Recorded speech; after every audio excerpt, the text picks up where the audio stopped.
Hello everyone, welcome back to my channel.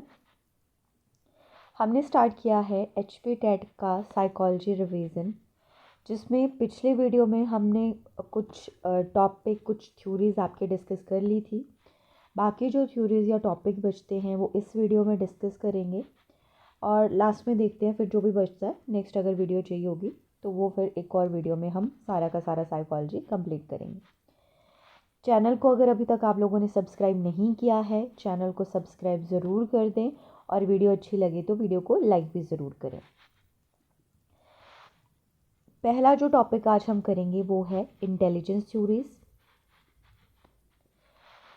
Intelligence के बारे में आपको पता होना चाहिए कि जो इंटेलिजेंस है वो एक सिंगल तरह की डेफिनेशन इंटेलिजेंस की नहीं हो सकती है। अलग अलग लोग अलग अलग तरह से इंटेलिजेंस को डिफ़ाइन करते हैं, क्योंकि इंटेलिजेंस के अलग अलग टाइप हो सकते हैं।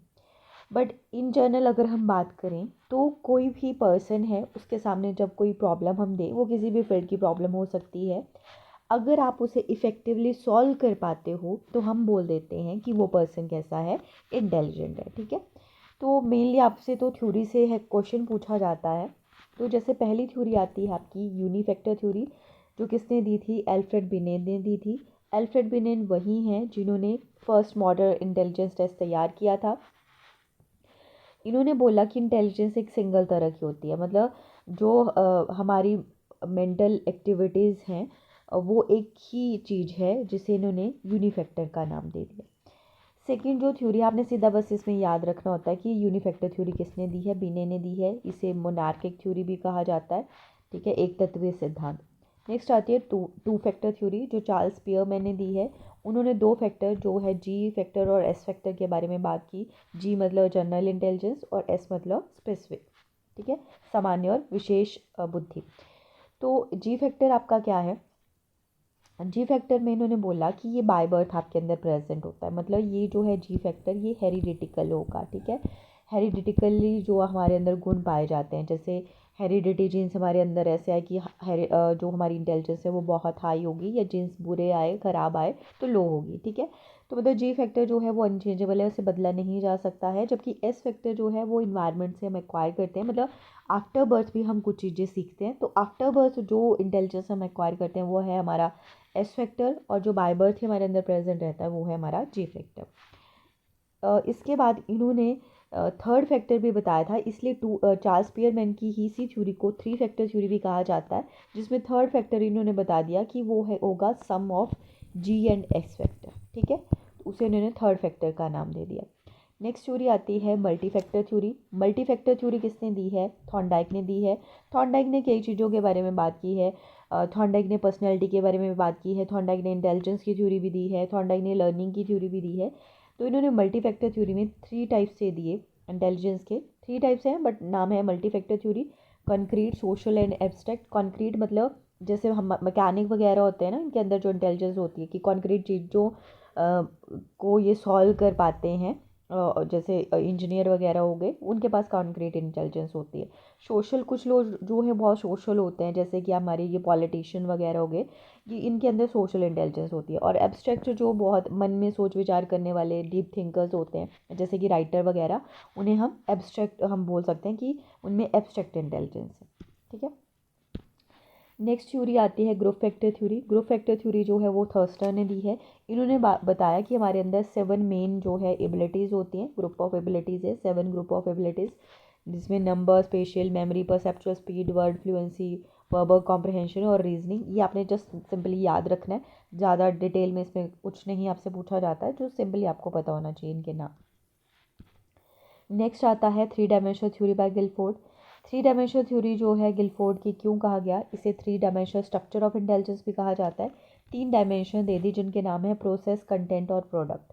ठीक है, प्रोसेस के अंदर जो है हमारी ये चीज़ें आएंगी, कंटेंट के अंदर ये आएगा और प्रोडक्ट हमारा ये आ जाएगा। अब यहाँ पे इन्होंने बात की है, इनके नाम याद रखने होते हैं सिंपली कि इसके अंदर क्या क्या चीज़ें आती है। आपसे अभी पिछली बार जो पेपर हुआ था उसमें भी क्वेश्चन यहाँ से पूछा गया था, तो आपको ये पता होना चाहिए। अब प्रोसेस, सबसे पहले यहाँ पे कंटेंट के बारे में बात करते हैं। कंटेंट मतलब हमारे सामने कोई भी प्रॉब्लम है, ये जो कंटेंट है इस फॉर्म में आ सकती है, देख कर, सुनकर, एक दूसरे से हम बिहेव कैसे करते हैं, मीनिंग क्या है, सिम्बल्स के फॉर्म में। और ये सारी चीज़ें ये प्रोसेस के अंडर आती हैं, मतलब ये हम प्रोसेस यूज़ करते हैं किसी भी प्रॉब्लम को सॉल्व करने के लिए, और ये कुछ भी हमारे पास इस तरह से प्रोडक्ट निकल कर आ सकता है। ठीक है, आपसे बट ऐसा कुछ घुमा फिरा के क्वेश्चन नहीं पूछता है, सीधा ही पूछता है, बस आपको नाम पता होने चाहिए। जैसे पिछली बार उसने सिंपली पूछा था कि कौन सी डायमेंशन है और कौन सी नहीं है ना। तो 3 ये हैं, ये याद रखनी है, जो भी कुछ अलग होगा वो नोट करके आपका आंसर बन जाएगा।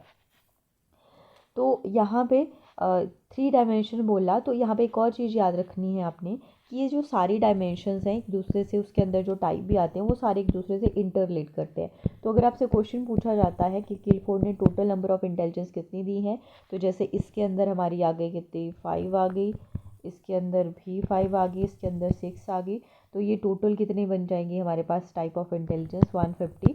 बट अब लेटेस्ट जो है मेमोरी को 2 पार्ट में डिवाइड कर दिया है, तो मतलब टोटल इसका भी 6 बन जाता है। तो वही लेटेस्ट जो आंसर हमारा बनता है वो टोटल टाइप ऑफ इंटेलिजेंस 180 बन जाते हैं। एग्जामिनर जो भी क्वेश्चन दे या जो भी ऑप्शन में दिया होगा उसके अकॉर्डिंग आपने आंसर चूज़ कर लेना।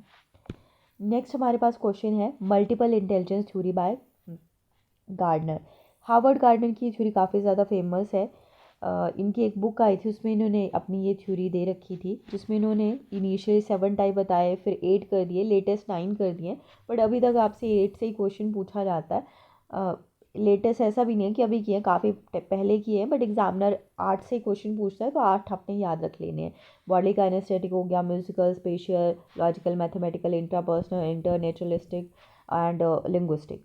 इनका मानना था कि बाय बर्थ ये 8 टाइप ऑफ या जितने भी टाइप हैं ये सारे प्रेजेंट होते हैं किसी भी ह्यूमन बीइंग में, बट अगर आपके सिर पे चोट वगैरह लग जाती है तो कोई टाइप ऑफ इंटेलिजेंस आपका प्रभावित हो सकता है। एंड ये साथ में ये भी बात करते हैं कि हमारे अंदर भले ही सारे टाइप ऑफ इंटेलिजेंस प्रेजेंट हैं, बट कोई टाइप ऑफ इंटेलिजेंस जो भी आप में ज़्यादा होगा एज़ कम्पेरिजन टू अदर, आपको उसी तरह का इंटेलिजेंस माना जाएगा। जैसे फॉर एग्जांपल लेते हैं कि बॉडीली काइनेस्थेटिक इंटेलिजेंट है, तो इनकी जो बॉडी है वो बहुत ही फ्लेक्सिबल बॉडी होती है, तो अपना करियर वगैरह भी उसी में बनाते हैं। जैसे कि आपके ये जिमनास्ट वगैरह आ गए, स्पोर्ट्स पर्सन आ गए, डांसर आ गए, तो इनकी बॉडी बहुत ज़्यादा फ्लेक्सिबल होती है, उस पर काफ़ी अच्छा कंट्रोल होता है। तो हम बोलेंगे कि ये लोग कैसे हैं, बॉडीली काइनेस्थेटिक इंटेलिजेंट है। जैसे डांसर को बोलेंगे कि बॉडीली काइनेस्थेटिक इंटेलिजेंट है। जो म्यूज़िक में बहुत अच्छे होते हैं हम बोलेंगे उसमें म्यूज़िकल इंटेलिजेंस है। जिसे स्पेस वगैरह का बहुत अच्छा नॉलेज है, विजुअलाइजेशन बहुत अच्छा है, इमेजिनेशन बहुत अच्छा है, वो स्पेशल विजुअल आ जाएंगे। जिनका मैथ्स अच्छा है वो लॉजिकल में आ जाएंगे, है ना। तो ऐसे ही आपने ये सारा कुछ याद रखना है कि पर्टिकुलरली नाम क्या है उनके। और जैसे डांसर ऐसे भी पूछ सकता है कि डांसर में अकॉर्डिंग टू हार्वर्ड गार्डनर की थ्योरी के कौन सी टाइप ऑफ इंटेलिजेंस होती है, तो उसके अकॉर्डिंग आपने आंसर करना है।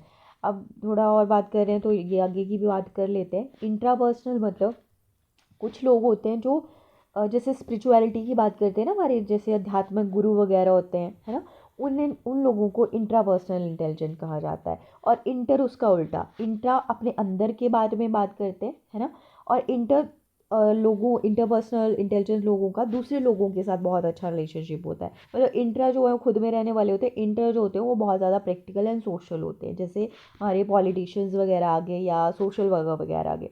नेचरलिस्टिक जो है नेचर के साथ बहुत लगाव होता है, जैसे आपके जूलॉजिस्ट आ सकते हैं, बॉटनिस्ट आ सकते हैं, वेटनरी डॉक्टर आ सकता है, मतलब नेचर में जो अलग अलग चीज़ें चाहे एनिमल्स हैं प्लांट्स हैं उन्हीं की स्टडी कर रहे होते हैं। लिंग्विस्टिक जो है लैंग्वेज से रिलेटेड है, जिन्हें लैंग्वेज पे जिनकी बहुत अच्छी कमांड होती है, जैसे कि हमारे राइटर वगैरह, ऑथर वगैरह आ सकते हैं, पोइट वगैरह आ सकते हैं, उन्हें गार्डनर ने क्या बोला, वो लिंग्विस्टिक इंटेलिजेंट होंगे। ठीक है, नेक्स्ट आता है ट्रायर्किक थ्योरी। ये भी काफ़ी इंपॉर्टेंट थ्योरी है।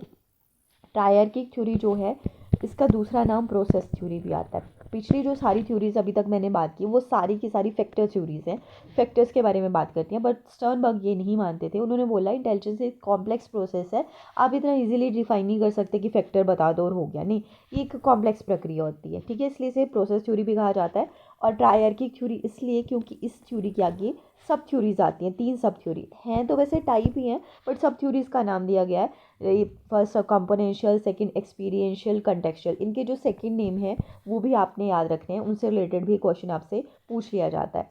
कंपोनेंशियल या एनालिटिकल में हम बात करते हैं, एक तरह से माइंड कंट्रोलर होता है, मतलब माइंड हमारे अलग अलग डिसीजन लेता है, किस तरह हमारा माइंड काम करेगा, नॉलेज को एक्वायर करेगा। एक्सपीरियंशियल या क्रिएटिव में इन्होंने बात की कि जब हमारे सामने अलग अलग सिचुएशंस आती हैं, हम कोई तरीका ढूंढते हैं उस प्रॉब्लम को सॉल्व करने का, तो कई बार सॉल्यूशन टोटली नया होता है, क्योंकि जब प्रॉब्लम नहीं होगी सॉल्यूशन भी नया होगा। और कई बार क्या होता है, ऑटोमेटिक हो जाती है वो चीज़ें, मतलब अगर पहले भी वो प्रॉब्लम हमारे सामने आई है, पहले भी हमने उसे सॉल्व किया और फिर से वैसी प्रॉब्लम हमारे सामने आती है, तो ऑटोमेटिकली हम उसी प्रीवियस सॉल्यूशन को अप्लाई करते हैं। एंड कंटेक्चुअल एंड प्रैक्टिकल हमारी डेली लाइफ से रिलेटेड है कि किस तरह हम एनवायरनमेंट को अडेप्ट करते हैं, या कई बार इन्वायरनमेंट को चेंज करते हैं, है ना, तो या उसमें मॉडिफिकेशन करते हैं, वो कंटेक्चुअल में आ जाता है। आप सिंपली बस ये याद रखना कि इनके नाम वगैरह क्या है और सेकेंड नेम क्या है। बाकी अगर आपको कोई भी ऐसा टॉपिक लगता है कि आपको वो डिटेल में पढ़ना है, आप कमेंट करके वो बता देना, नेक्स्ट वीडियो में उसी के ऊपर फिर बना दूँगी। नेक्स्ट है आईक्यू फार्मूला। अब जब इंटेलिजेंस की बात करते हैं, आईक्यू फार्मूला से भी क्वेश्चन आपसे पूछा जाता है। आईक्यू फार्मूला क्या होता है, mental as upon chronological age into 100। ठीक है, क्रोनोलॉजिकल एज आपकी एक्चुअल एज, और मेंटल एज जो भी, जैसे बच्चे की एज 10 साल है, उसका माइंड बहुत शार्प है, 12 साल के बच्चे की प्रॉब्लम्स को सॉल्व कर पाता है, मतलब उसकी मेंटल एज 12 साल है, ऐसे कम भी हो सकती है। ठीक है, तो ये आपने याद रखना है। ये जो आईक्यू फार्मूला है किसने दिया था, स्टर्न ने दिया था, बट इसका जो यूज़ है वो किसने किया था, टर्मन ने किया था। किसके लिए, आईक्यू क्लासिफिकेशन देने के लिए। ठीक है, आईक्यू क्लासिफिकेशन से भी आपसे क्वेश्चन पूछा जाता है, तो आपने ये आईक्यू क्लासिफिकेशन याद रखना है। 140 या उससे ऊपर वालों का जो आईक्यू है, 1 मिनट, वो कितना होगा आपका, उन्हें क्या बोला जाएगा, जीनियस। 120 से 139 को वेरी सुपीरियर, 110 से 119 वाले सुपीरियर, 90 से 109 वाले एवरेज जो मैक्सिमम पॉपुलेशन नॉर्मल जिन्हें हम कह देते हैं, 80 से 89 वाले डल आ जाते हैं, 70 टू 79 वाले फेबल माइंडेड होते हैं, 51 टू 69 वाले मोरॉन होते हैं, फिर एम्बेसाइल, ऐसे 88। ये सारा आपने याद रखना है। जो बिलो 70 वाले होते हैं वो मेंटली रिटार्डेड का केस होता है, बट एग्जामिनर कई बार एग्जैक्ट पूछता है कि ये वाला आईक्यू वालों को हम क्या बोलेंगे, तो एग्जैक्ट ही आपको याद भी होना चाहिए। यहाँ से दो तरीके से आपसे क्वेश्चन बन सकता है, या तो ऐसे पूछा जो मैंने पूरा टेबल दिया है वो तो आपको याद होना ही चाहिए, दूसरा यहाँ से जो हमने पीछे आईक्यू फार्मूला किया वहाँ से भी क्वेश्चन पूछ सकता है। जैसे मान लो कोई दे दिया उन्होंने कि एक बच्चा है, उसकी मेंटल एज 10 साल है और उसकी जो क्रोनोलॉजिकल एज है वो भी 10 साल है, तो बताओ उस बच्चे को हम क्या बोलेंगे। तो आपने उस टाइम निकाल लेना है मेंटल एज, क्रोनोलॉजिकल एज, ये सारा पुट ऑन करके हमारा आंसर जो है 100 निकल आएगा, और 100 इसके बीच में लाई कर रहा है, मतलब ऐसे बच्चों को एवरेज बोला जाएगा। एग्जामिनर ने ऑप्शन में ऐसे 4 ऑप्शन दी होंगी, तो आप जब आईक्यू फार्मूला से निकाल लोगे, क्योंकि ये तो जस्ट सिंपल इजी पूछा था, क्योंकि सेम होगी जब मेंटल एज और क्रोनोलॉजिकल एज, वो तो नॉर्मली बच्चा होगा, बट ऐसे कुछ डीप भी डिफ़िकल्ट क्वेश्चन भी पूछ सकता है, तो आपने ऐसे तुक्का नहीं लगाना है कि हाँ यार ऐसा ही लग रहा है। छोटी सी कैलकुलेशन है, कैलकुलेशन करके देख लेनी है अगर इस तरह से क्वेश्चन आपसे पूछता है एग्जामिनर। नेक्स्ट क्वेश्चन है शेल्डन थ्योरी ऑफ पर्सनैलिटी। अब पर्सनैलिटी से भी आपसे क्वेश्चन पूछा जाता है। शेल्डन ने पर्सनैलिटी की थ्योरी दी है, इन्होंने 3 टाइप बताए थे पर्सनैलिटी के। इन्होंने जो हमारी पर्सनैलिटी है उसे बॉडी टाइप से रिलेट किया था। जैसे एंडोमॉर्फ जो होते हैं, इन्होंने बोला ये फैट होते हैं, मतलब जो मोटे पर्सन होते हैं, जिनकी बॉडी में फ़ैट बहुत ज़्यादा होता है, उनकी बॉडी इजीली फ़ैट गेन कर लेती है। तो ऐसे लोगों को बोला कि ह्यूमरस हंसमुख टाइप के ये होते हैं, बहुत सोशल होते हैं। एक्टू जो होते हैं उनकी बॉडी जो होती है थिन होती है, खाते चाहे ये उतना ही है जितने एंडो खाते हैं, बट इनकी बॉडी गेन नहीं करती है, थिन रहती है, स्लिम रहती है इनकी बॉडी। और इनका जो नेचर है वो इंट्रोवर्ट टाइप का होता है, मतलब खुद में रहने वाले क्वाइट नेचर के होते हैं ये।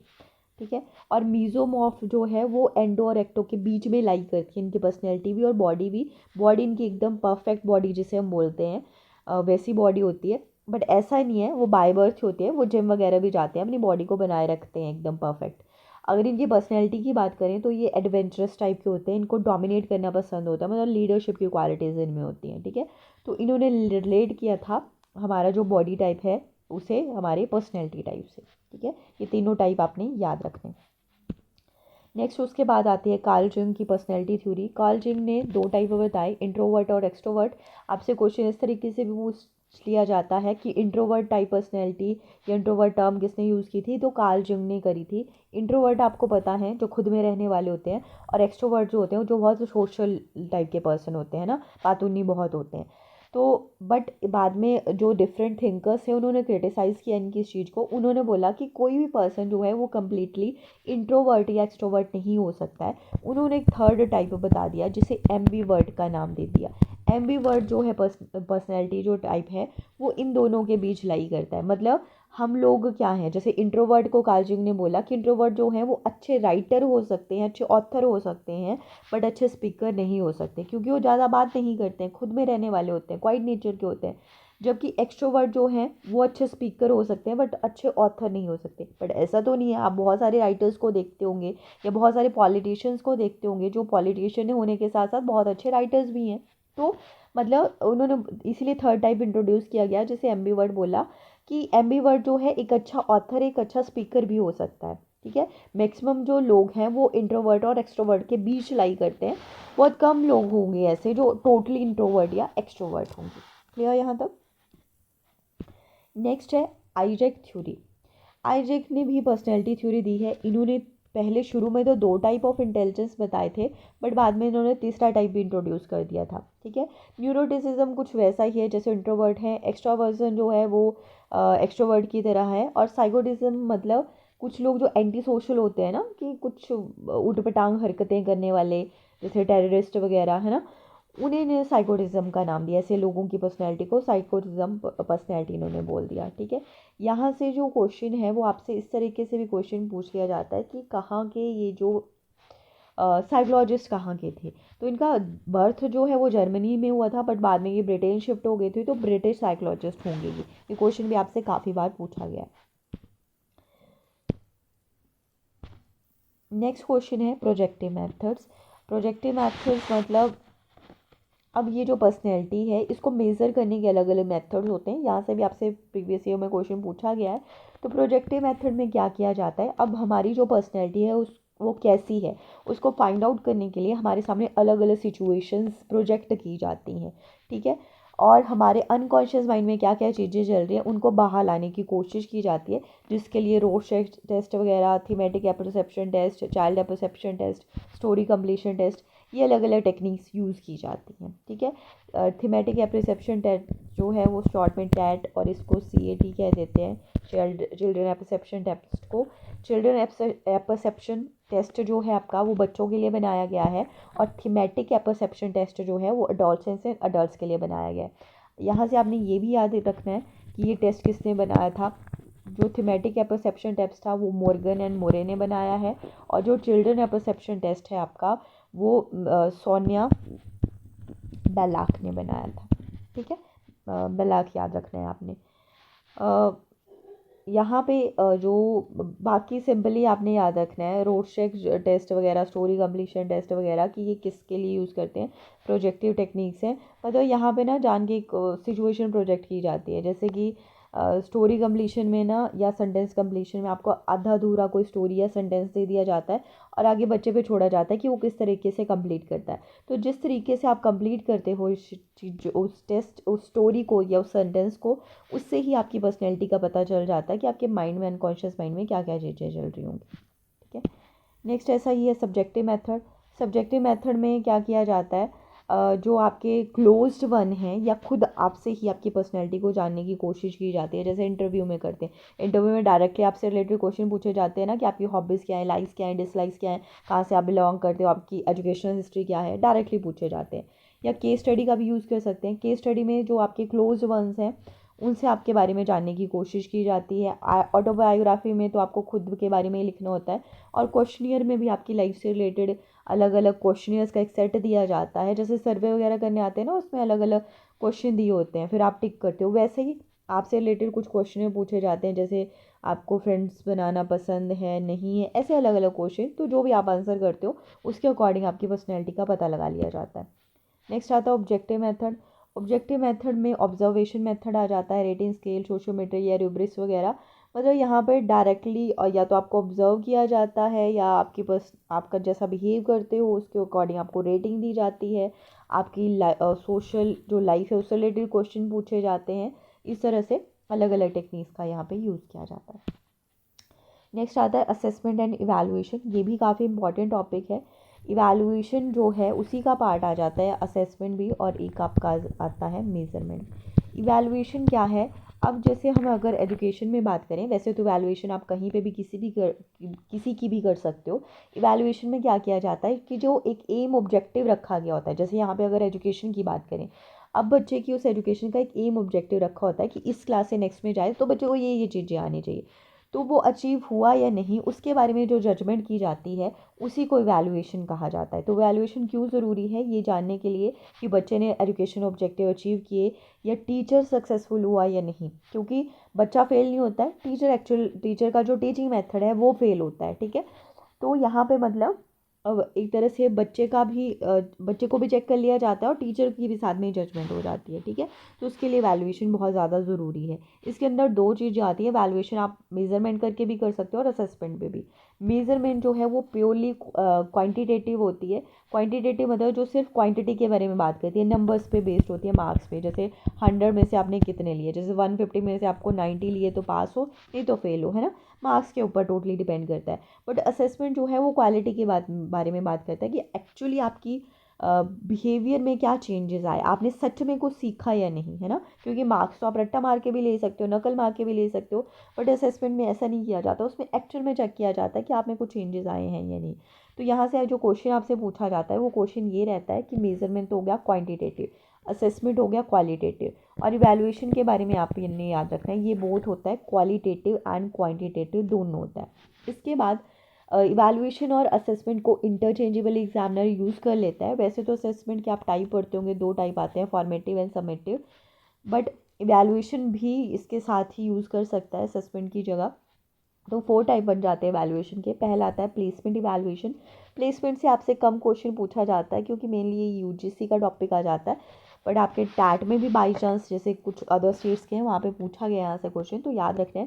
प्लेसमेंट इवैल्यूएशन मतलब बच्चे के एंट्री बिहेवियर को चेक करने के लिए जो उसका इवैल्यूएशन किया जाता है। जैसे बच्चा 5th क्लास से 6th क्लास में आया, तो जब एंट्री बिहेवियर ही चेक करना है कि एक्चुअली बच्चा कितना जानता है, उस तरह के वैल्यूएशन को प्लेसमेंट इवैल्यूएशन कहा जाता है। फॉर्मेटिव वैल्यूएशन जो है वो आपका कहाँ पे होता है, ये होता है मिड में, मतलब लर्निंग प्रोसेस के मिड में। लर्निंग प्रोसेस के मिड में जैसे मान लो मैं अभी आपको ये चीज़ें करवाई रही हूँ और बीच में मैं आपसे क्वेश्चन पूछ लूँ कि बताओ भाई असेसमेंट क्या था, है ना, असेसमेंट को डिफाइन कर दो, या वैल्यूएशन क्या है। तो इस तरह की असेसमेंट जिससे ये चेक हो कि आप अच्छे तरह से लर्न कर रहे हो या नहीं, या मैं अपने आपके अपने टीचिंग मेथड में कुछ चेंजेस करूँ, उसे कहा जाता है फॉर्मेटिव वैल्यूएशन। तो ये बीच में होगी तो इनफॉर्मल टाइप की होगी, ओरली होती है मैक्सिमम टाइप, और एक इंडिविजुअल की आप करते हो, और इसमें फीडबैक जो है वो भी इमीडिएटली मिल जाती है। जैसे मैंने जब आपसे क्वेश्चन पूछा तो आप उसका कुछ आंसर करोगे, आंसर या तो सही होगा या गलत होगा। सही होगा तो मैं बोलूँगी वेरी गुड, सही है भाई।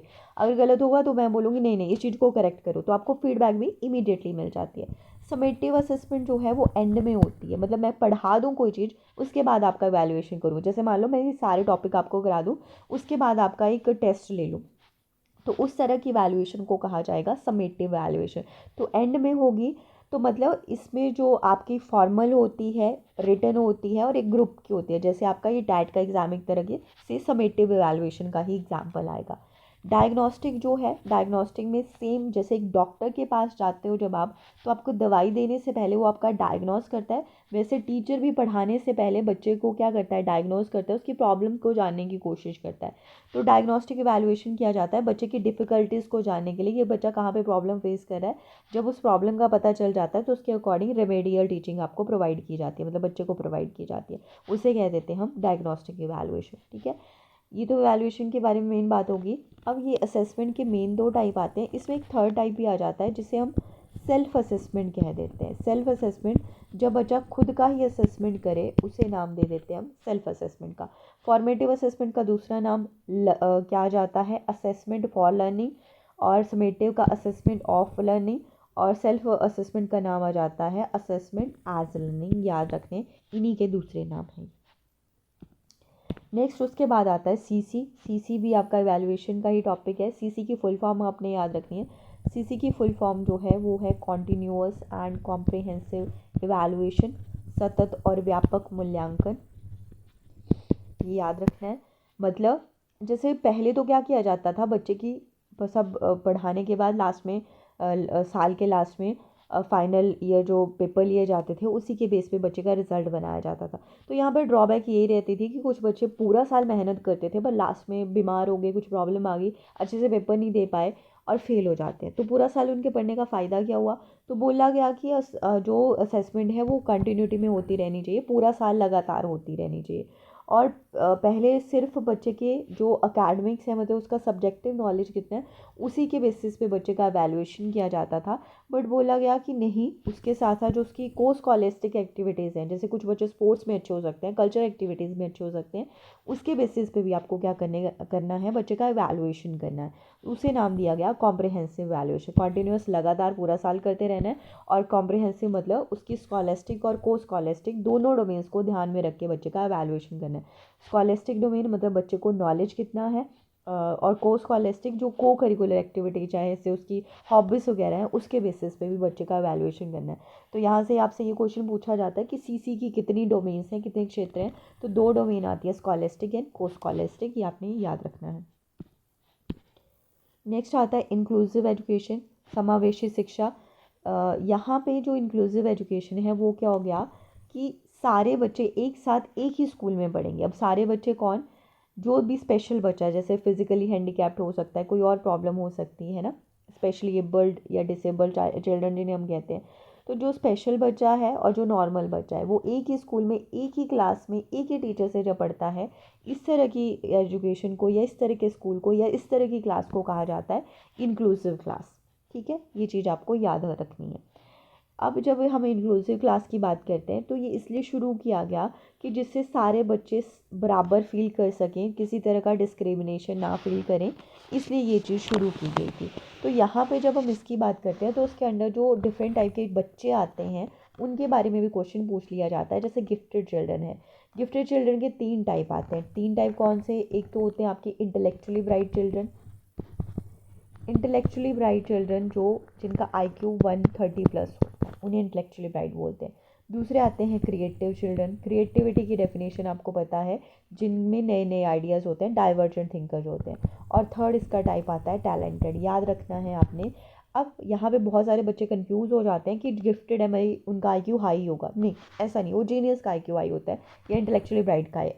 ये जो क्रिएटिव है या टैलेंटेड है ज़रूरी नहीं इनका IQ हाई ही हो, हाई हो भी सकता है, लो भी हो सकता है, सॉरी नॉर्मल भी हो सकता है, बहुत लो भी नहीं होगा, नॉर्मल भी हो सकता है। ठीक है, तो IQ से लिंक नहीं करती है क्रिएटिविटी, और टैलेंट टोटली अलग चीज़ है।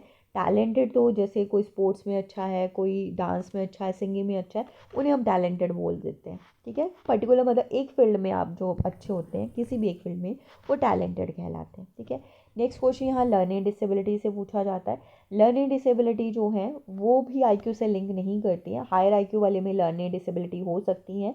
लर्निंग डिसेबिलिटी मतलब लर्निंग का कोई एक एरिया अफेक्ट होता है यहाँ पे, जैसे डिसलेक्सिया आ गया। डिसलेक्सिया जो है वो आपकी कैसी है, रीडिंग डिसऑर्डर है, मतलब यहाँ पे बच्चा पढ़ने में डिफ़िकल्टी फेस करता है, लिखने में कोई प्रॉब्लम नहीं आती। यहाँ पे बच्चा सिमिलर टाइप के लेटर्स में, sorry similar type of words में कंफ्यूज हो जाता है, जैसे सॉ वॉस वगैरह। डिसकैलकुलिया जो है वो कैलकुलेशन मतलब मैथ्स रिलेटेड है, मैथ्स डिसऑर्डर है। यहाँ पे बच्चा सिंपल टाइप की कैलकुलेशन भी करने में डिफ़िकल्टी फेस करता है, टाइम नहीं बता पाता, डिस्टेंस नहीं बता पाता, डायरेक्शन नहीं बता पाता। डिस्क्राइफिया जो है वो राइटिंग डिसऑर्डर है, मतलब अब बच्चा लिख नहीं सकेगा अच्छे से बट रीड बहुत अच्छे से कर लेगा, लिखने में डिफ़िकल्टी फेस करता है। यहाँ पे बच्चा सिमिलर टाइप के लेटर्स में जैसे PQ NU वगैरह इनमें कंफ्यूज हो जाता है।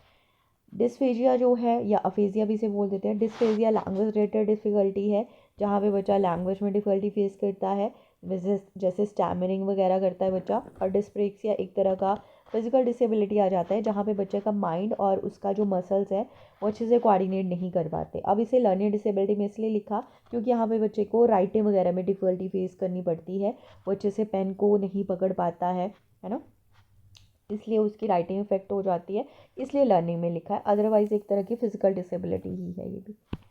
नेक्स्ट डेवलपमेंटल डिसऑर्डर आते हैं। अब वो लर्निंग डिसेबिलिटीज़ अलग हैं बट बाकी भी अलग अलग डिसेबिलिटीज़ आती हैं जहाँ से आपसे क्वेश्चन पूछा जाता है, जैसे ऑटिज़म। ऑटिज़म का एक और नाम है ASD, autism spectrum disorder. Autism में क्या करता है बच्चा, ऑटिज़म में बहुत ज़्यादा क्वाइट नेचर का बच्चा होता है, वो दूसरों से ज़्यादा सोशल नहीं हो पाता है, खुद में रहने वाला होता है, ज़्यादा फ्रेंडली नहीं हो पाता है इसमें। नेक्स्ट आता है सेरिब्रल पाल्सी। पाल्सी जो वर्ड है वो पैरालिसिस से बना है, बाद में चेंज किया गया था पैरालिसिस को और पाल्सी बना दिया गया था। ये जो है विलियम लिटन नाम के एक साइकोलॉजिस्ट थे, उन्होंने ये टर्म इंट्रोड्यूस की थी सेरिब्रल पाल्सी। सेरिब्रल पाल्सी में क्या है, एक तरह का, मतलब सेरिब्रल किससे रिलेटेड है, माइंड से रिलेटेड है। माइंड पैरालाइज हो जाता है एक तरह से, मतलब माइंड और मसल या बॉडी जो है वो एक दूसरे के साथ कोऑर्डिनेट नहीं कर पाते हैं, जिससे बच्चे को अलग अलग डिफ़िकल्टीज फेस करनी पड़ती है। डिस्मॉर्फिया जो है ये भी एक तरह का मेंटल डिसऑर्डर है। डिस्मॉर्फिया में बच्चा क्या होता है, अपनी किसी फिजिकल अपीयरेंस के को लेके बहुत ज़्यादा स्ट्रगल करता है, उसके बारे में सोचना बंद ही नहीं कर पाता। जैसे बच्चा मान लो सोच लिया कि मेरा भाई नाक जो है वो टेढ़ा है ना, या मैं बहुत मोटा हूँ, तो उसी चीज़ के बारे में वो सोचता रहेगा, उसके बारे में सोचना वो बंद ही नहीं कर पाता है। उसे कहते हैं डिस्मॉर्फिया। और डिस्थीमिया जो है ये एक तरह का मूड डिसऑर्डर है, जो स्ट्रेस की वजह से बच्चे में होता है। क्वेश्चन यहाँ से आपसे पूछे गए हैं, ये बहुत इंपॉर्टेंट है, याद रखने। नेक्स्ट आता है language and thought. Language and thought से भी एग्जामिनर आपसे क्वेश्चन पूछ लेता है। इसके बारे में अलग अलग थिंकर से अलग अलग व्यू पॉइंट्स आते हैं। जैसे पहला व्यू पॉइंट है कि थॉट्स डिपेंड करते हैं लैंग्वेज पे, मतलब जैसी हमारी लैंग्वेज होगी उसी के अकॉर्डिंग हमारी थिंकिंग होगी, ठीक है। तो ये जो व्यू पॉइंट था ये रॉफ एक थिंकर हैं, लिंग्विस्ट थे, अमेरिकन थे, उन्होंने ये दिया था, ठीक है।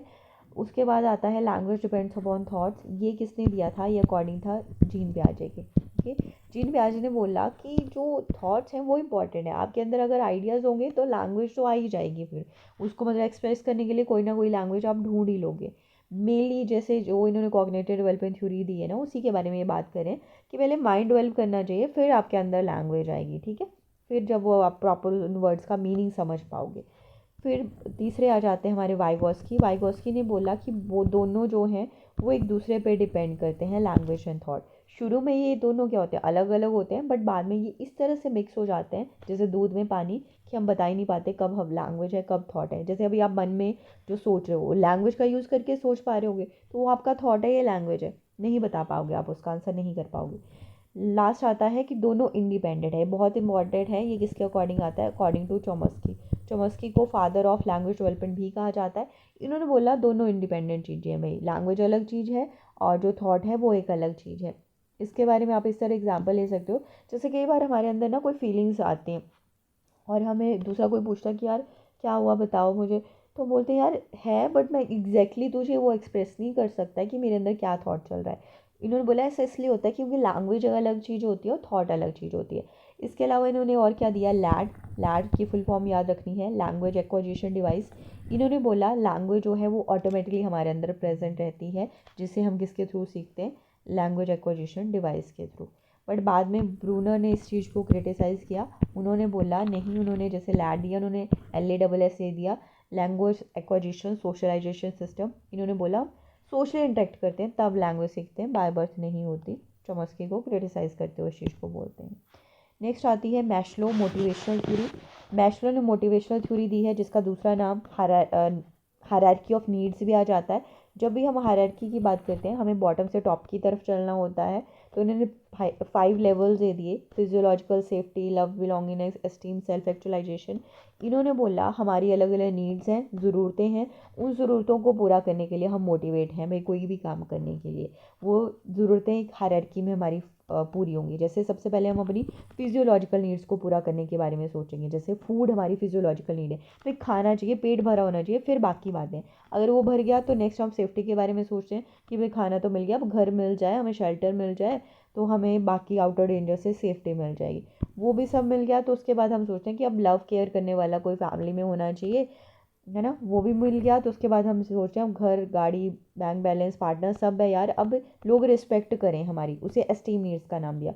और लास्ट अगर वो भी मिल गया तो सेल्फ एक्चुअलाइजेशन पे पर्सन पहुंच जाता है। ज़रूरी नहीं है कि सारे लोग लास्ट तक पहुंच ही जाएं, क्योंकि हायरार्की है, जिस लेवल पे रुक गए जब तक उसे क्रॉस नहीं करोगे नेक्स्ट तक नहीं पहुंच सकते। सेल्फ एक्चुअलाइजेशन का मतलब जब आप अपना एक्चुअल पोटेंशियल को रियलाइज़ कर लेते हो। यहाँ पे इन दोनों लेवल के कंबाइन भी क्वेश्चन पूछता है। जो फिजियोलॉजिकल और सेफ्टी नीड्स हैं उन्हें आपकी बेसिक नीड्स कहा जाता है, मतलब आपके सर्वाइवल के लिए बहुत ज़्यादा ज़रूरी है।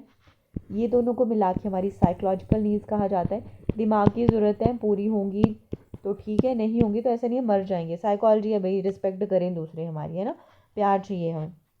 तो क्वेश्चन इस तरह भी पूछ सकता है कि बेसिक नीड्स कौन सी है, साइकोलॉजिकल कौन सी है, बॉटम मोस्ट कौन सी है, सेकंड या थर्ड कौन सी है, पूरा सीक्वेंस आपको इसका याद होना चाहिए।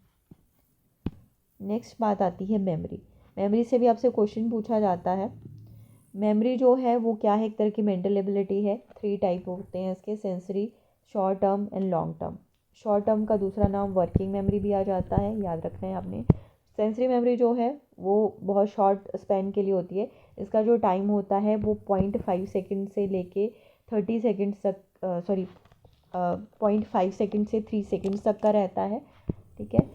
और इसका जो अमाउंट है इन्फॉर्मेशन का वो भी लिमिटेड रहता है।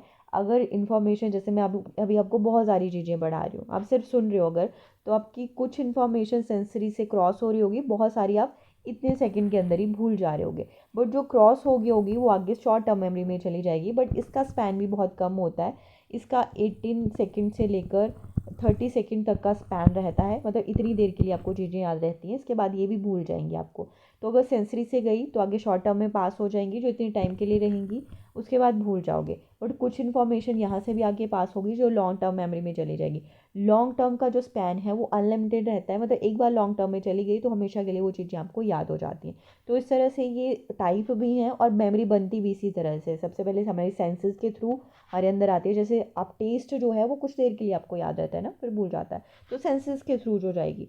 फिर शॉर्ट टर्म में, फिर लॉन्ग टर्म में चली गई तो उसका टाइम भी अनलिमिटेड, इन्फॉर्मेशन भी अनलिमिटेड। जबकि सेंसरी और शॉर्ट का टाइम भी लिमिटेड होता है और इन्फॉर्मेशन भी लिमिटेड होती है। जैसे फ़ोन नंबर जो है वो, आप किसी ने फ़ोन नंबर बोला और आपने डायल करने तक याद रखा, तो शॉर्ट टर्म मेमोरी है वो आपकी, कुछ सेकंड्स के लिए याद रखा। अब थोड़ी देर बाद 5-10 मिनट बाद फिर से पूछा, अच्छा बताना वो नंबर क्या है, तो भूल चुके हो, क्योंकि आगे लॉन्ग टर्म मेमोरी में वो चीज़ आपकी पास नहीं हुई है। ठीक है, क्लियर है यहाँ तक। तो आज के लिए इतने टॉपिक मैंने ये रखे थे। अब भी कुछ जैसे लर्निंग वाला बच गया आपको एक बताना, और इसके अलावा जो हमारी पॉलिसीज़ वगैरह हैं वो बच गए हैं, वो वाला मैं नेक्स्ट लेक्चर में कंप्लीट कर दूँगी। अब उसके बाद हमारा रिवीजन की क्लास ख़त्म हो जाएगी। अगर आपको कोई लगता है स्पेशली आपको कोई टॉपिक पढ़ना है तो आप प्लीज़ कमेंट करके बता देना, फिर पर्टिकुलरली उस टॉपिक पर ही मैं वीडियो बना दूँगी, ठीक है। अदरवाइज़ इसको ख़त्म करने के बाद अदर जो और हमारे सब्जेक्ट्स हैं हम उनका रिवीजन स्टार्ट करेंगे। वीडियो अच्छी लगी हो तो वीडियो को लाइक कर दें, और अभी तक चैनल को सब्सक्राइब नहीं किया है तो चैनल को सब्सक्राइब भी ज़रूर कर दें। That's all for today, thank you for watching.